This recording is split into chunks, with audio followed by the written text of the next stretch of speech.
Driffto Kingo. Keiichi Tsuchiya. Driffto Kingo. Woo, woo. By the time it was 80s, we already had Le Mans, we had NASCAR, we had Formula 1, the Grand Prix. But some guy named Keiichi from Japan changed a lot of things about how we like a car driven around the corner. Or let's just say, he introduced a new way of driving around the corner, which wasn't the fastest, but the most fun way around the corner. Teenagers of 2000s, we wouldn't have the Initial D, we wouldn't have the Tokyo Drift without the king himself.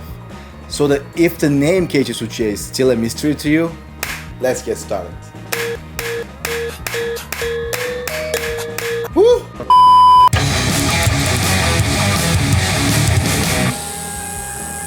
To begin with, I'd like to remind you Roger Clark from the 70s, British driver who was known for drifting his car during his World Rally Series winning championship stints. In another island country, Japan, there were some magazines which were promoting the idea of drifting as well because of the fun people were having at the mountain passes. But none of these actions truly picked up until Keiichi Tsuchiya. As we know today, Tsuchiya not only introduced drifting, but he also helped shaping a new car culture around the world. However, becoming a messiah for drifting wasn't Tsuchiya's initial intention. He just wanted to race, and as he made a name for himself as a successful race car driver, drifting became known. It wasn't just about excessive oversteer maintained around corners.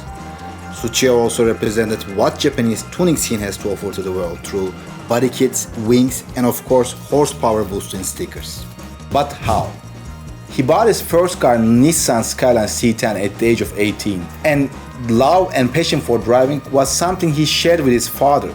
As the man himself stated in a recent interview, he found racing silly, dangerous, and obviously expensive in the beginning.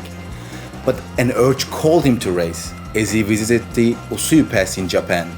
Once he fell in love with 184 turns of tight twisties in the Usui Pass, he knew he needed to improve as a driver. He started practicing in sometimes wet, sometimes frozen conditions until he improved his skill to get back at the Usui Pass and dominate. But it didn't turn out that way. He almost paid the ultimate price for his goal. He was hospitalized for 3 months, but it wasn't the end to his racing journey, it was actually the no turning back point. During his time spent in the hospital, he made a plan which would make him the drift king we know today. After being released, he attended a tech school so that he could fix and maintain his own car. Right after his graduation, he worked 2 jobs so that he could make money for racing. And eventually, after 4 years, he debuted in the unfamous Usui Pass, and the legend has it that he didn't just attend, he dominated races there. After developing the necessary skill set to control a car at the limit, practicing all wet surfaces, he would move on to race in official Fuji Freshman Racing Series. Not that he had any other chance though, because his normal driver license will be suspended because of all the racing he's been doing down the mountain passes. Contrary to what you expect to hear, he didn't start winning right away. In fact, he finished poorly in his first race and he would finish 6th at best during his first year in Fuji Freshman Racing Series. But once it was discovered that he was maintaining and fixing his own car, he would receive a sponsorship which would kick off his racing career truly.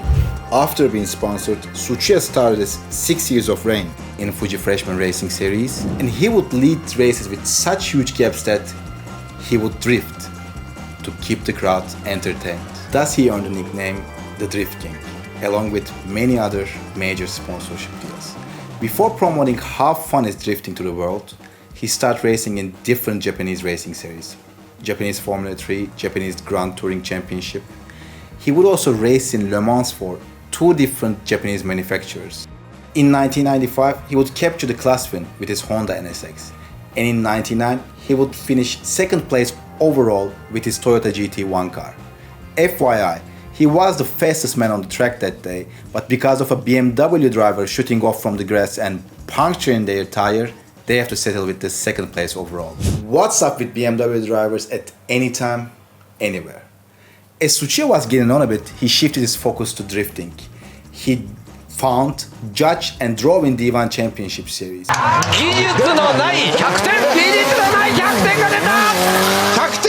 Outside of motorsport, for the Fast and Furious movies, He worked both as a stunt coordinator and a stunt driver. And I think he acted in there too.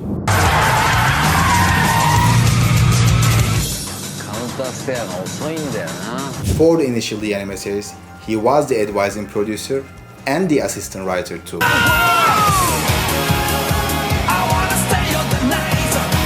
So he was like throttle, e-brake, but in Japanese, probably.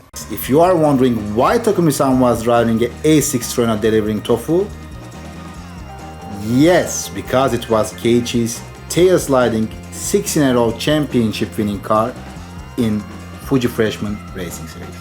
So then, Trueno AE86 not famous, no second generation GD86, no Natsuki. Oh no! After his retirement from racing, he appeared in Best Motoring magazine and he hosted Toge video series. So JDM fanbase of 2000s, we wouldn't have much to do in the privacy of our rooms without the King. For those of you watching this far, in the description below I put two links. Popsy, the first ever drift video recorded, and also the Drift Bible, both featuring Drift King Keiichi Tsuchiya. I mean guys, he had a movie called Drift Bible featuring himself, teaching drifting, and no one even attempted to disclaim what he meant. Keiichi was a character. He wasn't loved just because of his success in racing or in drift. He was respected for his one-track mind to success, while he was loved for maintaining a friendly and easygoing persona, come rain or shine. One historic example to this is that a racing marshal said that Keiichi went to check the health condition of the same driver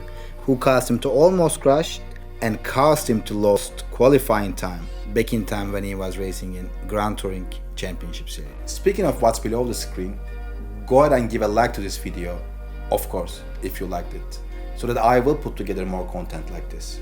You can also tell me about other drivers whom you like to see my take on in the comment section below. Last but not least, actually, we are in the most important part of the video just yet, and I want you to hear this. From practicing down the slippery mountain passes to working 2 jobs just to get behind the racing wheel, Tsuchiya showed us what hard work and dedication can do in order to achieve the dream you have in your life. See, most drivers come from hyper-wealthy families and they are supported through their motorsports journey. Keiichi not only made himself a successful race car driver, but he also introduced a whole new motorsports which helped shaping a new car culture.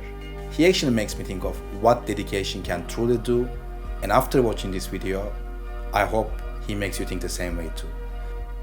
If you like this one, check out my other videos regarding racing legends, motorsports and sim racing on this channel.